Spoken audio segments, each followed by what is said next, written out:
My name is Sarah, I'm 28, and I came home one evening to find my pregnant sister and my own fiancé demanding I leave my house because the baby was his. Before I tell you about the look on their faces when I revealed the secret that changed everything, let me know where you're watching from in the comments. It's a wild story, and I think you'll want to stick around for the end. This story really begins 9 years ago, with an inheritance.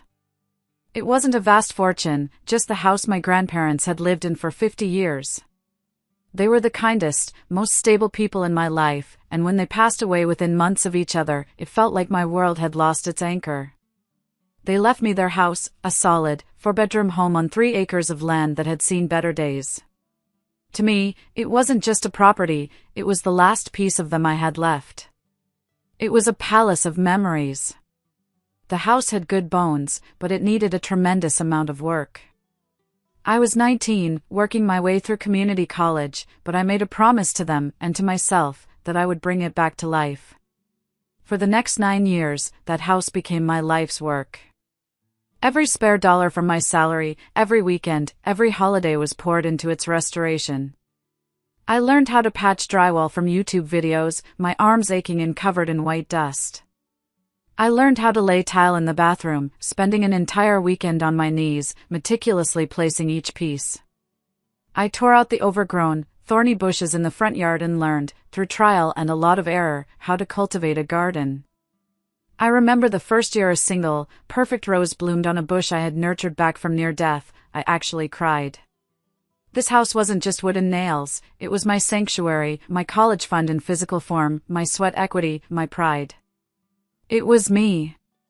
My relationship with my younger sister, Jessica, has always been strained.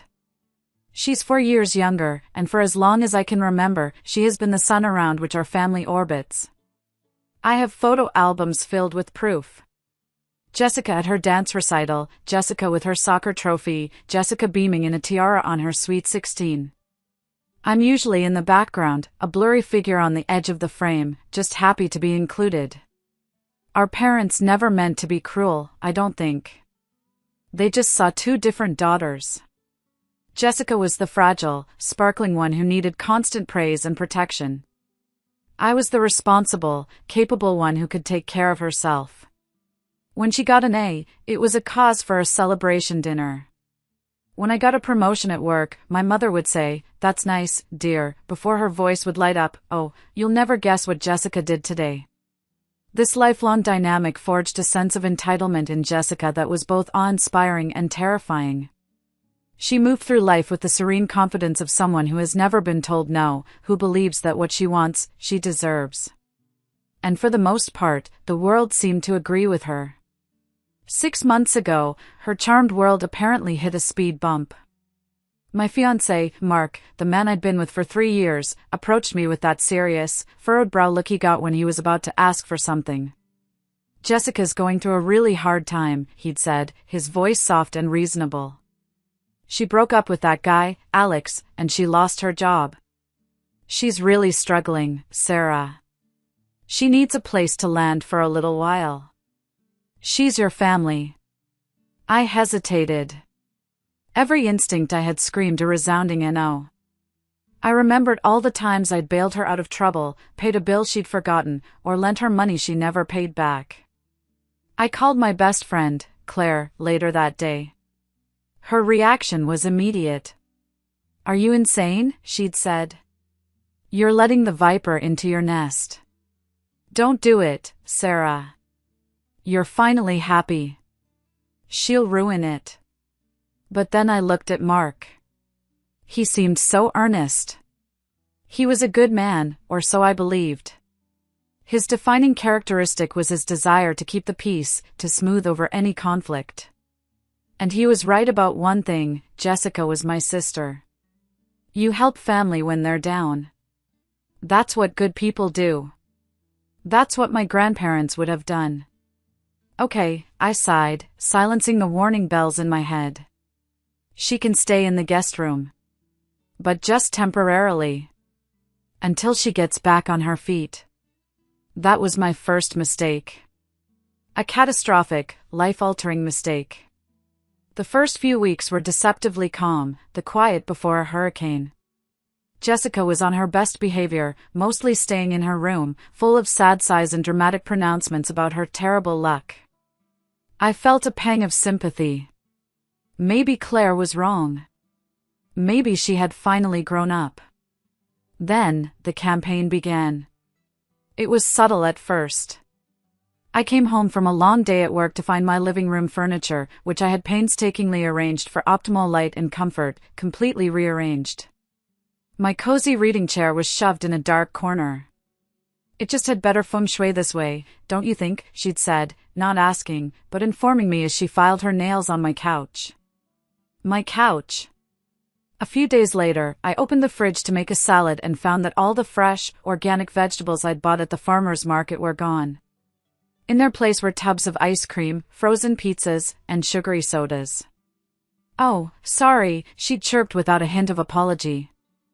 "I just can't stand all that rabbit food. I did you a favor and cleared out the clutter."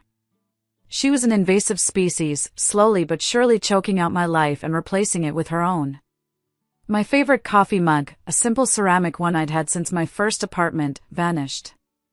In its place on the hook was a garish, glittery pink thing with a unicorn on it.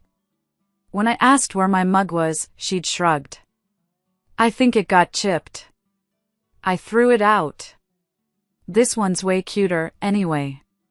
She was treating me like an unwelcome, out-of-touch roommate in my own home. She'd complain about the noise I made getting ready for work at 7 a.m. She'd leave passive-aggressive notes about how I loaded the dishwasher wrong. All while not contributing a single dollar to the mortgage, the utilities, or the groceries. Mark, my peace-loving fiancé, was worse than useless. He was an enabler. "She's just trying to make the place feel like home, honey," he'd say, patting my arm dismissively when I tried to vent my frustration. "She has a fresh perspective. You've got to admit, the living room does look more modern." I started to notice how much he was enjoying her fresh perspective. Their laughter would drift from the living room while I was in the kitchen cooking dinner for all three of us. I'd walk in to find them huddled close on the couch, sharing some secret on her phone. They'd spring apart when they saw me, not with the guilt of an affair, but with the annoyance of a private club whose meeting had just been interrupted by a janitor. A cold, heavy knot of dread began to form in my stomach. It was a feeling I knew all too well from my childhood, the feeling of being on the outside looking in, of being secondary in my own life. The tension simmered for months, a low-grade fever that left me constantly on edge. The breaking point, the moment I knew I had to act, came on a Tuesday evening. I came home a little early from work, exhausted and ready to just have a quiet night. As I walked down the hall, I heard their hushed voices coming from the spare room I used as a home office. I pushed the door open. They were huddled over my laptop, the screen glowing on their faces. I saw charts. I saw interest rates. I saw the logo of a major bank. They were looking up divorce settlements and mortgage refinancing options. For my house. "What are you two doing?" My voice was quiet, but it sliced through the air like a shard of glass. They jumped like they'd been electrocuted. Mark slammed the laptop shut so hard the plastic creaked in protest. "Sarah! You're home early." His face was beet red, a bead of sweat on his temple. "We were just looking at design ideas," Jessica said, recovering with the speed of a seasoned liar. "Thinking of ways to increase the property value. For you, of course. For me." The audacity of it, the sheer, bald-faced lie, stole the air from my lungs. They weren't just overstepping, they were plotting. A sick, horrifying picture began to form in my mind, a puzzle of whispers and shared glances and late-night computer sessions. I was being pushed out of my own life, one rearranged cushion at a time. "Get away from my computer," I said, my voice tight with a rage I could barely contain. "And stop making plans for a house that is not yours." The argument that followed was the ugliest we'd ever had. Mark accused me of being paranoid and inhospitable. Jessica, with tears in her eyes that didn't reach her cold, calculating gaze, accused me of being jealous of her and Mark's special bond. They were a team, a united front of gaslighting and manipulation. They turned my legitimate anger back on me, making me feel like the crazy one. That night, I lay awake in my bed, staring at the ceiling, the house feeling alien and hostile around me.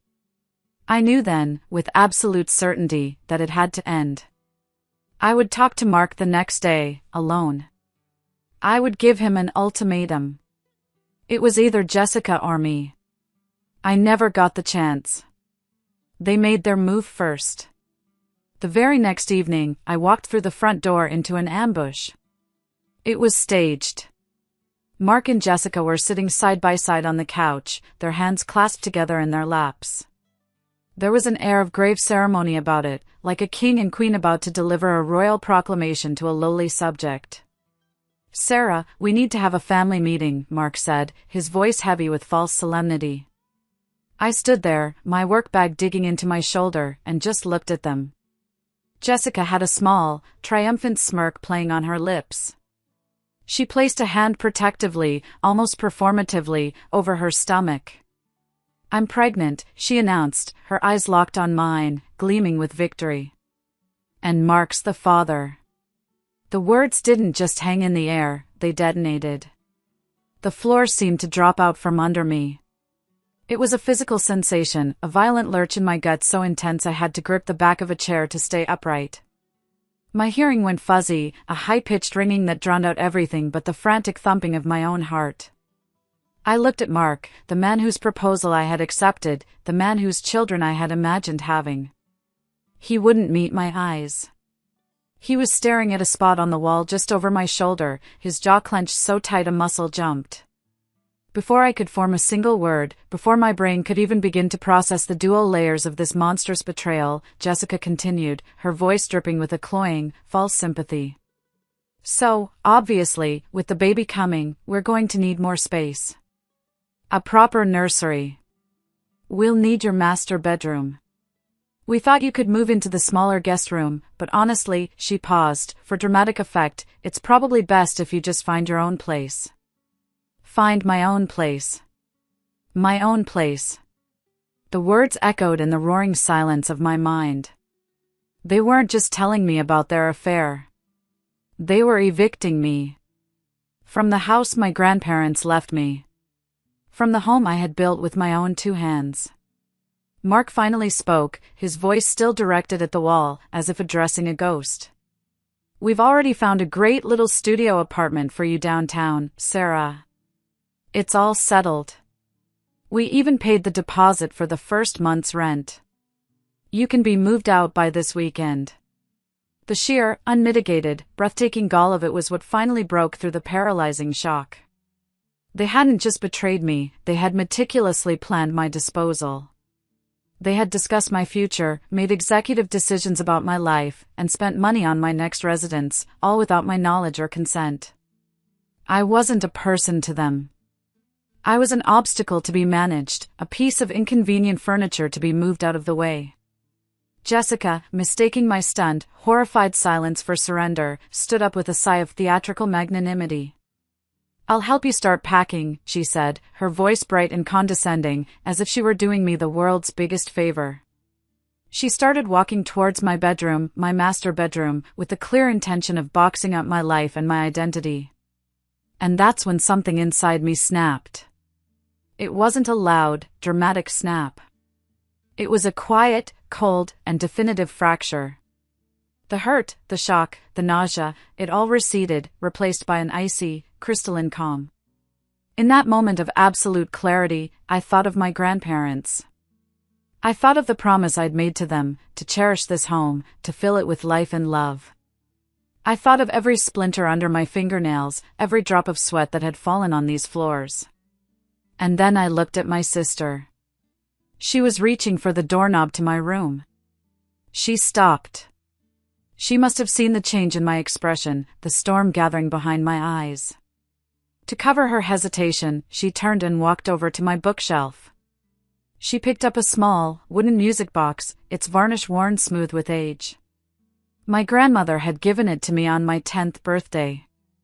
It played "You Are My Sunshine," the song she used to sing to me. It was my most treasured possession. This old thing? Jessica said, holding it up with 2 fingers as if it were a piece of trash. Who even keeps this junk? She made a move to toss it into the nearby wastebasket. Don't. My voice was low, flat, but it carried a weight that stopped her cold. She froze, her hand hovering over the bin. Don't, I said again, enunciating each word like a chip of ice. You. Touch. My. Things. I walked past her, my movements deliberate, robotic. I went to the heavy, oak cabinet in the corner of the room, the one my grandfather had built with his own hands. It was where I kept the important things. The things that mattered. The things that proved ownership. Mark started to say something, a pathetic, pleading, "Sarah, don't make this harder than it has to be."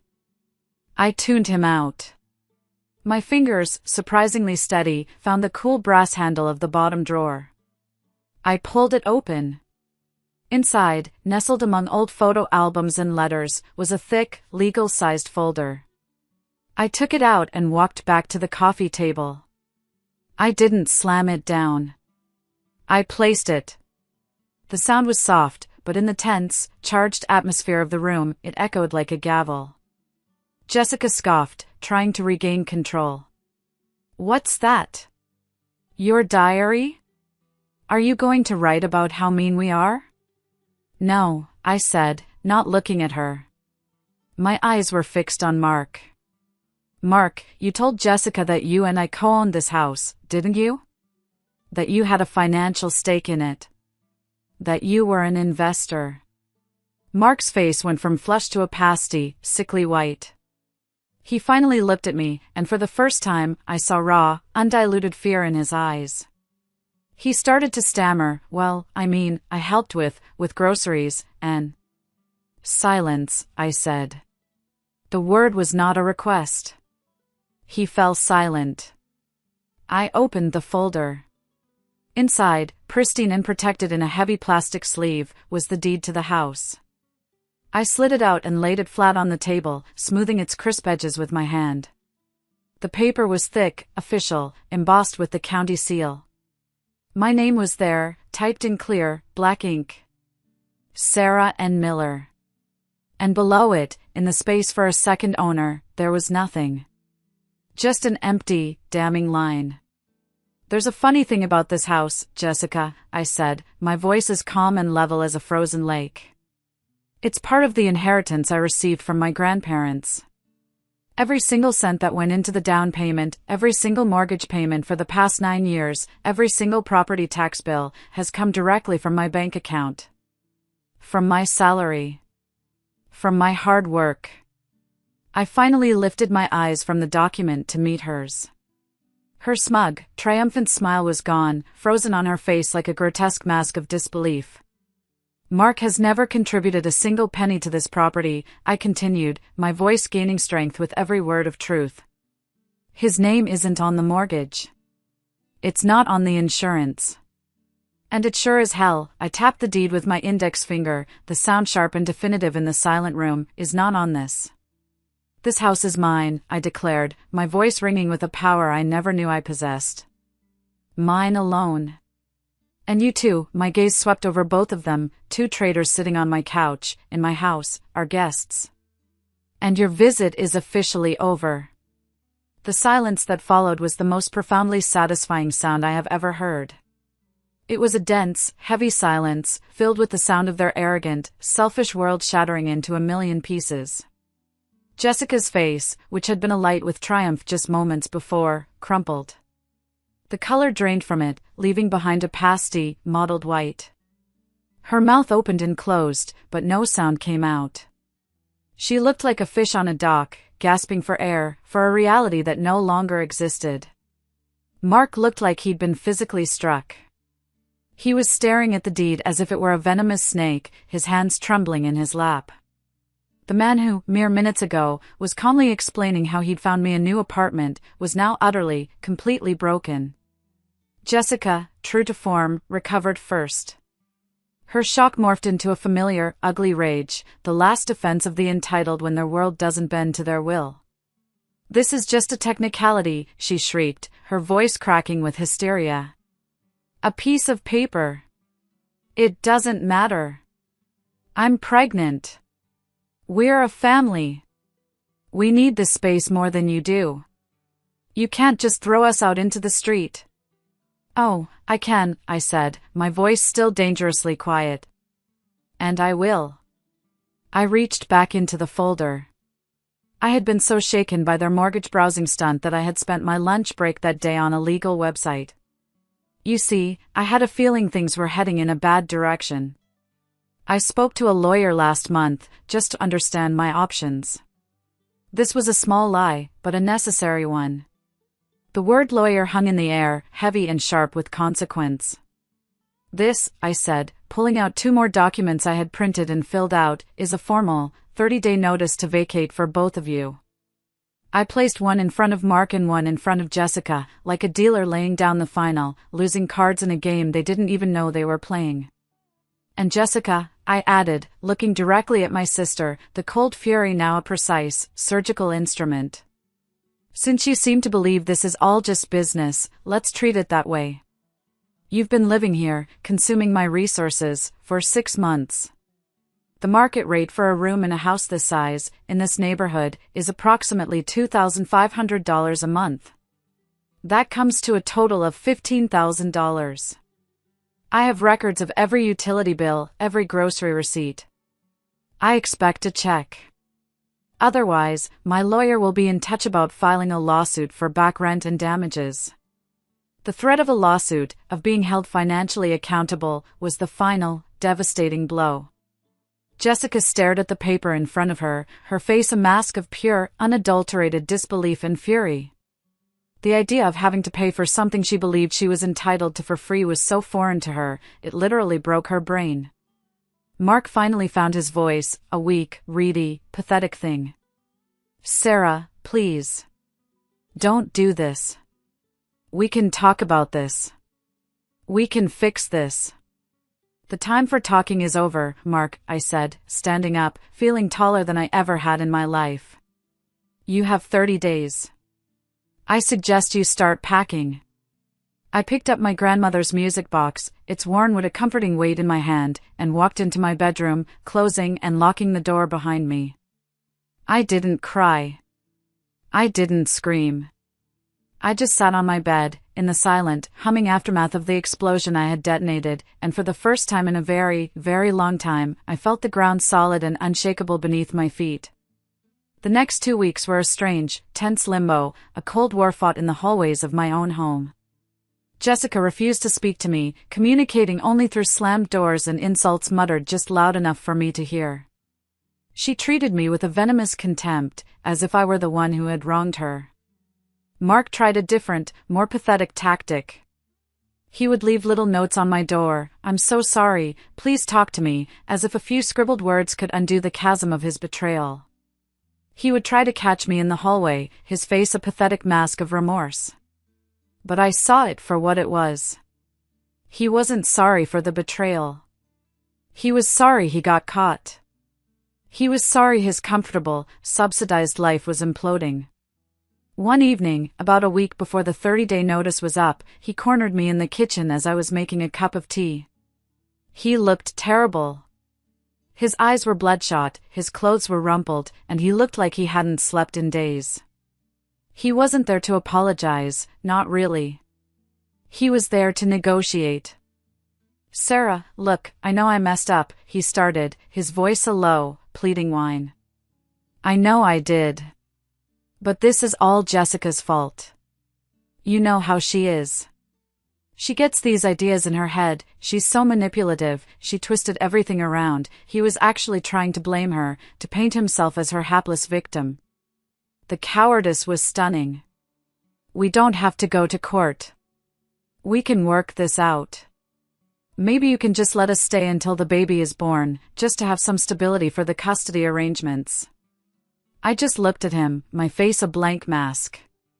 The man I once thought I would marry, the man I had loved, was a complete stranger to me now, a weak, sniveling parasite. I didn't say a word. I just walked to the front hall table, where a large manila envelope had been sitting for a day.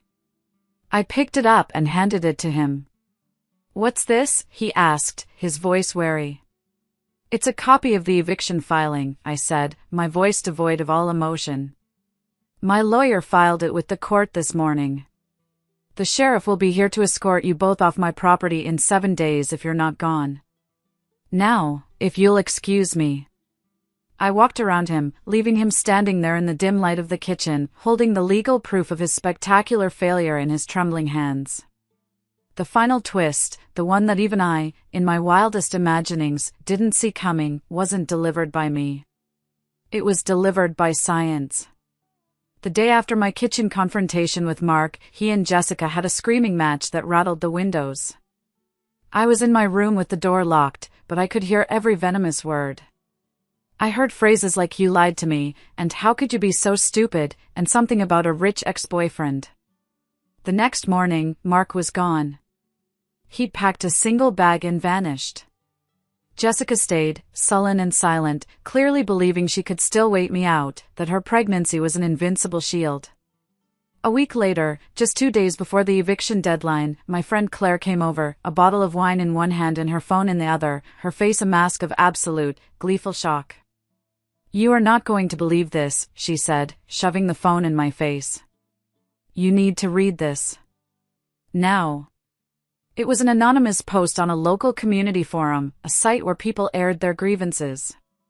The post was titled, "My girlfriend lied about a pregnancy to trap me." The details were so specific, so raw, there was no doubt who had written it. It was from a man, ranting with the fury of a scorned fool. He wrote that after their big fight, his suspicions had gotten the better of him. He had remembered Jessica talking about her ex-boyfriend, Alex, and how he came from a wealthy family. Driven by a desperate, last-ditch paranoia, he had demanded she take a prenatal paternity test, one of those new, advanced ones you can do early in the pregnancy with just a blood draw. He wrote that he had just gotten the results back that morning. Probability of paternity, 0%. The post was a torrent of humiliation and rage. He wrote that she had finally confessed. She had been seeing her wealthy ex-boyfriend on the side the entire time. The baby was his. She had concocted the entire scheme to drive a wedge between me and Mark, hoping to secure a stable place to live and manipulate Mark into a long-term commitment, effectively getting a free house and a doting fool to raise another man's child. She had gambled that Mark was too weak and too smitten to ever question it. She was almost right. The post was a public self-flagellation. Mark wasn't just a cheater, he was the dupe, the mark, the sucker in a much larger, more humiliating con. That night, Jessica packed her bags. There was no drama, no final confrontation, no tearful goodbyes. She simply made a phone call. An hour later, a sleek, black Mercedes I recognized as belonging to her ex-boyfriend pulled into my driveway. She dragged her suitcases out the front door without a single word to me, without even a backward glance. She just vanished into the night, like a bad dream at sunrise. After she left, the house was quiet. It was a silence so profound it felt like a physical presence. For the first few days, I just walked from room to room, touching the walls, the furniture, as if reintroducing myself to my own life. I was reclaiming my space. I threw out the glittery unicorn mug with a satisfying smash into the bottom of the trash can. I moved the living room furniture back to where it belonged, where the morning sun would hit my reading chair just right. I bought sage and burned it in every corner, a ritual to cleanse the air of their lies and their presence. I scrubbed every surface, as if I could wash away the memory of them from the very wood and plaster of the house. One afternoon, I was standing in the empty guest room, the room that had been Jessica's. It felt cold, tainted, a monument to the betrayal that had happened within these walls. I knew I couldn't just leave it empty. It needed a new purpose, a new energy. An idea started to form, a way to turn this ugly, painful chapter into something good, something meaningful. I thought about my grandfather, a kind, generous man who everyone in the family called Poppy. He always used to say that a house isn't a home until you share it, until its warmth touches more than just you. I spent the next month on a new project. I wasn't just restoring a room, I was performing an exorcism. I painted the walls a warm, calming shade of sage green. I bought a new, comfortable bed with soft, high-quality linens. I found a small, sturdy desk at a flea market and refinished it myself. I hung simple, beautiful prints of botanical drawings on the walls. I was creating a haven. Then I made a phone call. I contacted a local women's shelter, an organization that helps women transition out of abusive or toxic living situations. I told them my story, or at least a version of it. I told them I had a room, a safe, private, beautiful space, and I wanted to offer it, free of charge, for a month or two at a time, to a woman who just needed a place to land, a place to breathe, a place to get back on her feet. I called it Poppy's Room. My journey wasn't about revenge. I realized that as I hung the final picture on the wall of that clean, peaceful room. Revenge is a hot, messy fire that consumes you. What I felt was a cold, clean sense of justice, of scales being rebalanced. This was about reclaiming not just my house, but my self-respect. It was about taking the ugliest experience of my life and transforming it into a source of strength and hope for someone else. It was about honoring my grandparents in the truest way I knew how. A few days ago, I welcomed the first resident of Poppy's Room. She was a woman in her 50s, a survivor of a long, emotionally abusive marriage. Her eyes were tired, but they were full of a fierce, quiet strength that I recognized immediately. She had a small suitcase and a cardboard box with her name on it. That was all she had left from a 30-year marriage.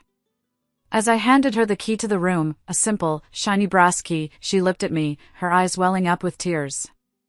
"I don't know how to thank you," she whispered, her voice thick with emotion. I just smiled, a real, genuine smile that reached all the way to my eyes. "You don't have to," I said. "Just take a deep breath. You're safe now. Welcome home." And as I watched her close the door to her new, temporary sanctuary, I stood in the hallway of my house, and I knew, with every fiber of my being, that I was finally, truly home, too. Thanks so much for listening to my story. It wasn't easy to share, but I hope it helps someone out there who might be feeling small in their own life. What's one thing you've done to reclaim your own space or your own power? I'd love to read about it in the comments.